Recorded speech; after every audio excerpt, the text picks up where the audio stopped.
Hi everyone, welcome back to Arora classes. आज की class से हम एक मैथ का नया चैप्टर स्टार्ट करने वाले हैं, वर्क एंड टाइम, या इसे कभी कोई वर्क एंड डेज भी कहा जाता है। हिंदी में इसे कार्य और समय कहते हैं। ये जो चैप्टर है मैथ का काफ़ी ज़्यादा इंपॉर्टेंट हो जाता है छोटा सा चैप्टर लेकिन बहुत ज़्यादा इंपॉर्टेंट हो जाता है एसएससी के लिए, या फिर आने वाले बीएसएससी एग्जामों के लिए, या फिर यूँ कहें आपकी रेलवे के एग्जामों के लिए काफ़ी ज़्यादा इंपॉर्टेंट होता है। अगर आप सेट लगाए हो पहले कभी मैथ का तो इसके क्वेश्चन आपने ज़रूर देखे होंगे। 30 क्वेश्चन में अगर रहेगा, किसी विषय में 30-25 क्वेश्चन है तो इसके जो है एक क्वेश्चन ज़रूर रहते हैं, या कभी कभी दो भी आ जाते हैं। ठीक है, तो इसकी हम शुरुआत करेंगे, बेस से शुरुआत करेंगे, क्योंकि बहुत से ऐसे लोग हैं जो फर्स्ट टाइम इस चैप्टर को सुन रहे होंगे या देख रहे होंगे। ठीक है, और फिर एडवांस तक जाएंगे। लास्ट में हम लोग जो है CGL का भी क्वेश्चन लगाएंगे, जो कि काफ़ी ज़्यादा कॉम्प्लिकेटेड हो जाएगा। ठीक है ना, तो बेस से शुरुआत करते हैं। हालांकि आप इसे देख रहे हो तो मुझे पूरी उम्मीद है कि आपने जो थोड़ा सा तो इस बारे में पढ़ा होगा, वर्क एंड टाइम का थोड़ा सा सेट तो जरूर लगाया होगा। ठीक है, इसमें क्वेश्चन होते कुछ है नहीं, इस तरह के क्वेश्चन होते जैसे कि ए किसी काम को 10 दिन में कर सकता है, बी उसी काम को 20 दिन में कर सकता है, तो दोनों मिल जाएंगे तो काम कितने दिन में हो जाएगा कंप्लीट। इस तरह के नॉर्मल से क्वेश्चन होते हैं। ठीक है, परसेंटेज का मैंने सारा कुछ पढ़ाया हुआ है। परसेंटेज के बाद सबसे आसान चैप्टर यही होता है। थोड़े बहुत ही इसमें लॉजिक लगाना पड़ता है, बहुत कम लॉजिक लगाना पड़ता है, और इसका जो है आंसर निकल के आ जाता है। तो बने रहिए हमारे साथ, देखिए किस तरह से बनते हैं। थोड़ा सा मैं समझाता हूँ, है ना, बेस लेवल पे ये काम किस तरह से करता है। मैं दो तरीके बताऊंगा आपको, एक फ्रैक्शन वाला तरीका यानी कि भिन्न वाला तरीका, और दूसरा परसेंटेज वाला तरीका यानी कि प्रतिशत वाला तरीका, जिसके बदौलत आप इसके क्वेश्चन को ईजिली सॉल्व कर सकते हो। बट उससे पहले आपका टेबल जो है और ये सब जो चीज़ें हैं परसेंटेज वगैरह, ये थोड़ी सी इस पर पकड़ होनी चाहिए। ठीक है, देखो मैंने बोला कि एक गड्ढा है बहुत बड़ा। ठीक है, उसमें मिट्टी भरना है, मिट्टी भरने का काम है। ए जो है उस गड्ढे को 10 दिन में भर सकता है, 10 डेज में, और बी जो है उस गड्ढे को 20 दिन में भर सकता है। तो जहां तक आप देख सकते हैं कि एक कम समय ले रहा है और बी जो है ज़्यादा समय ले रहा है। ठीक है, तो आप यहाँ पे कह सकते हो कि बी जो है, मेरा मतलब बी जो है वो ए से थोड़ा कम काम कर रहा है, लगभग आधा, है ना, तभी तो दुगना समय ले रहा है वहाँ पे। तो ये तो समय हो गया, ये व्यक्ति हो गया। इसके बाद एक निकल के आती है एफिशिएंसी। एफिशिएंसी मतलब होता है कि कार्य क्षमता, कार्य जो है किस लेवल पे कर सकता है व्यक्ति। जैसे देखो ए और बी का अगर एफिशिएंसी मुझे निकालना है तो ए की एफिशिएंसी 2 हो जाएगी और बी की एफिशिएंसी 1 हो जाएगी, क्योंकि यहाँ पे दुगना है और यहाँ पे जस्ट इसका अपोजिट हो जाता है। ठीक है, एफिशिएंसी मतलब कार्य क्षमता, कि कितना जल्दी आप काम को कर सकते हो। मान लो एक बंदा और आ गया सी, वो काम को जो है 5 ही दिन में निपटा देगा, गड्ढे को जो है 5 ही दिन में भर देता है, तो इसकी एफिशिएंसी जो होगी वो 4 की एफिशिएंसी होगी। ठीक है, जितना जल्दी आप काम को निपटा लेते हो ना, उतनी ही अच्छी आपकी एफिशिएंसी होती है। जैसे कि देखो एक बंदा अगर पढ़ने में बहुत ज़्यादा एफिशिएंट है, बहुत अच्छा है, तो एक मोटी किताब को जल्दी ही ख़त्म कर देगा, कम समय में, हो सके 2 महीने में ख़त्म कर दे। और एक बंदा जो थोड़ा कमज़ोर होगा, उसकी एफिशिएंसी कम रहेगी, तो वो किताब को ख़त्म करने में जो है 6 मंथ या फिर 1 साल ले सकता है, और ज़्यादा अगर वो हुआ गोल मटोल तो फिर 2 साल भी लग सकते हैं। ठीक है, तो एफिशिएंसी जो होती है इस तरह से वर्क करती है। यहाँ पे आपने सीखा क्या कि एफिशिएंसी जितनी ज़्यादा रहेगी काम उतनी ही जल्दी निपट सकेगा। देखिए एफिशिएंसी किस तरह से काम करता है, इसका एक छोटा सा एग्जांपल मैं लेता हूँ। एक काम है, काम को हम लोग यूनिट में लेते हैं या इकाई बोलते हैं उसे हिंदी में। ठीक है, एक 80 यूनिट का काम है हमारे पास। मान लो ए बंदा, बी बंदा, सी बंदा और डी बंदा, हमारे पास 4 बंदे यहाँ पे हैं। ए की एफिशिएंसी है 2 यूनिट पर डे। ठीक है, बी की एफिशिएंसी है 4 यूनिट पर डे, सी की एफिशिएंसी मान लो 5 है, 5 यूनिट पर डे, और डी जो है अभी बच्चा है छोटा सा, तो इसकी एफिशिएंसी जो है 0.5 यूनिट पर डे है। अब थोड़ा सा दिमाग लगाइए, बताइए सबसे ज़्यादा समय कौन लेगा।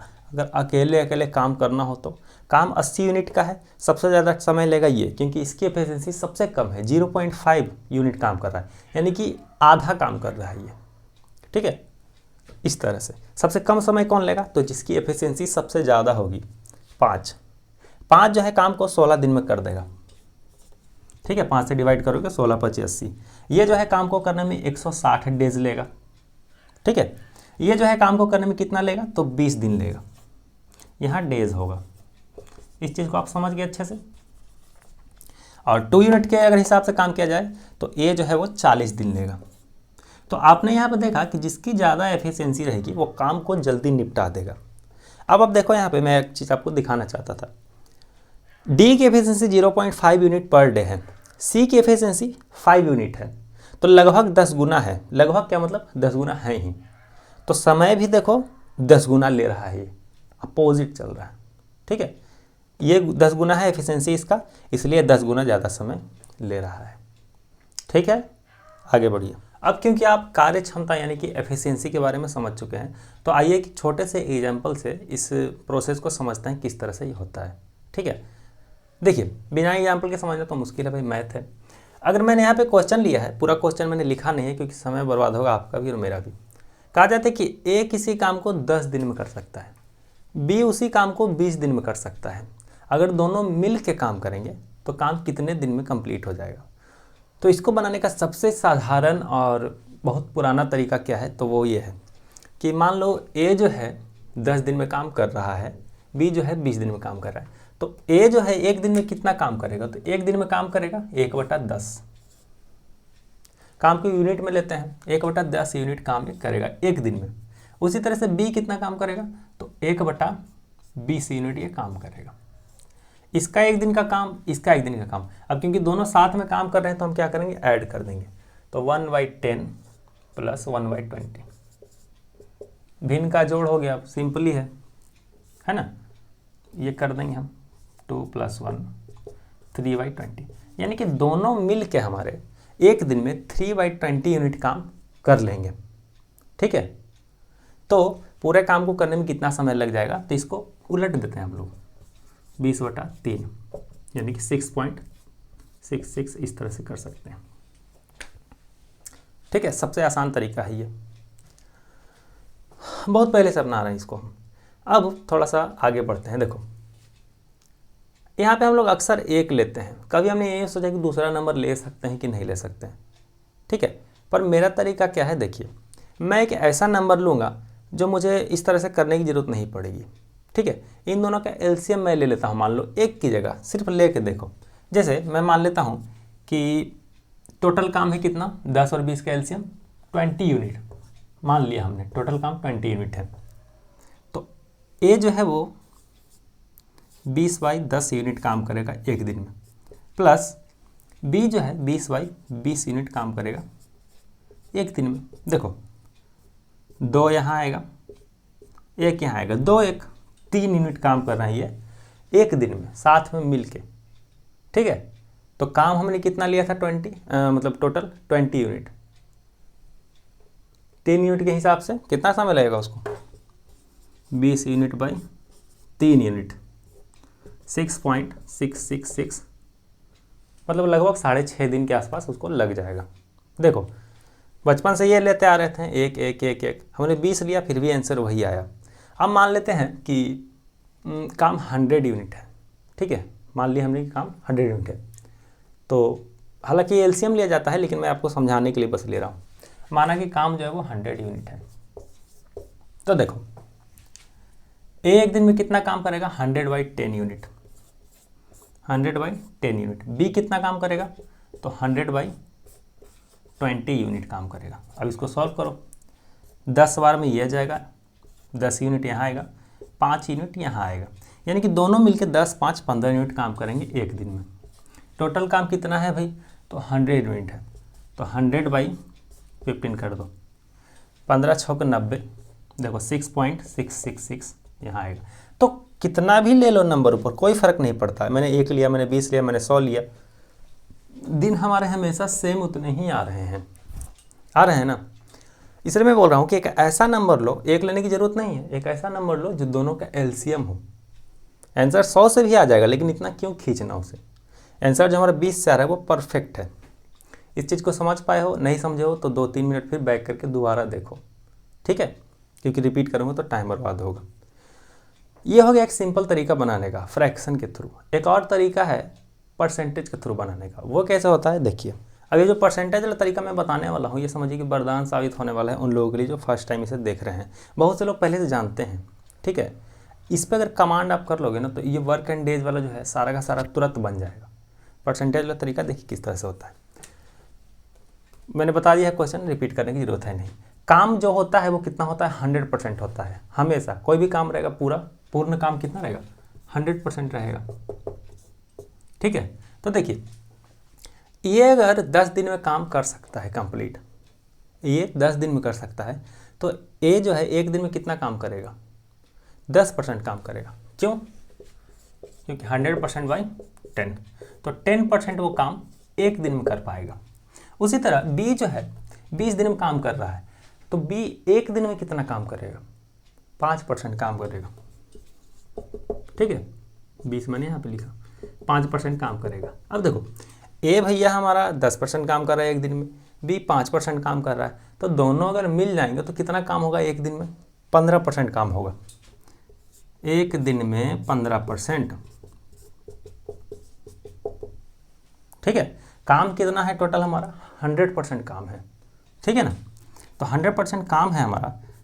अब 15 यूनिट मतलब 15% के हिसाब से, यूनिट के हिसाब से नहीं, तो होने में कितना टाइम लगेगा, वही वाला सिस्टम हो गया, 15 × 6 = 90, 6 दिन लग जाएगा। देखो तो जो डाटा दिया जाए उसको परसेंटेज में कन्वर्ट करके, जोड़ के, घटा के, जैसे भी करना हो कर सकते हो आप। जब मैं सीजल के क्वेश्चन सॉल्व करूंगा इस पर, और एमटीएस और जीडी वगैरह के सारे, तो ये जो है ना कॉन्सेप्ट आपका बहुत ज़्यादा स्ट्रांग हो जाएगा। एक क्वेश्चन लूँगा छोटा सा, उसके बेस पे हम लोग सॉल्व करेंगे। देखो अब ये जो क्वेश्चन मैंने ले लिया, मैंने डायरेक्ट CHSL का क्वेश्चन ले लिया है जो कि 2020 में आया था, ठीक है। एंटीना और विकास नाम के दो बंदे हैं जो किसी काम को 20 दिन में कर रहे हैं, जिसमें बोला गया है कि विकास जो अकेले है 25 दिन में काम कर सकता है, तो एंटनी को उसी काम को करने में कितना समय लगेगा। तो इसके बनाने के दो तरीके हैं। सबसे पहले इसको हटाओ, यहाँ लिखो A + B, यानी कि एंटनी प्लस विकास मिलकर 20 दिन में कंप्लीट कर देना है काम को, ठीक है। और हमारा जो क्या नाम है इसका, विकास, ये जो है 25 दिन में काम को कर रहा है, तो एंटनी को कितना टाइम लगेगा ये पता करना है। तो इसके बनाने के दो तरीके हैं भाई। पहला तरीका क्या है कि 1/25, या मैंने जैसा बताया आपको कि LCM लो दोनों नंबर्स का, ठीक है। इसके काम में से इसका काम घटा देंगे तो इसका काम निकल जाएगा। पहला तरीका ये है। तो सबसे सिंपल तरीका जो हम लोग अभी तक करते आ रहे हैं, ऐसे करेंगे 1/25 - 1/20, 1/20 - 1/25, ठीक है। ये एंटनी और विकास दोनों के साथ का काम हो गया, ये सिर्फ विकास का काम हुआ। तो देखो 20 और 25 का LCM 100 होता है।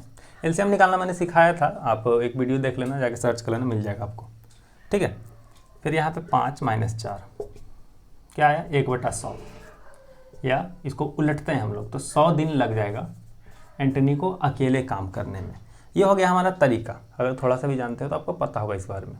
दूसरा तरीका मैं जो अभी बताया कि दोनों का LCM आप पहले ही ले लो और उसको वर्क यूनिट मान लो।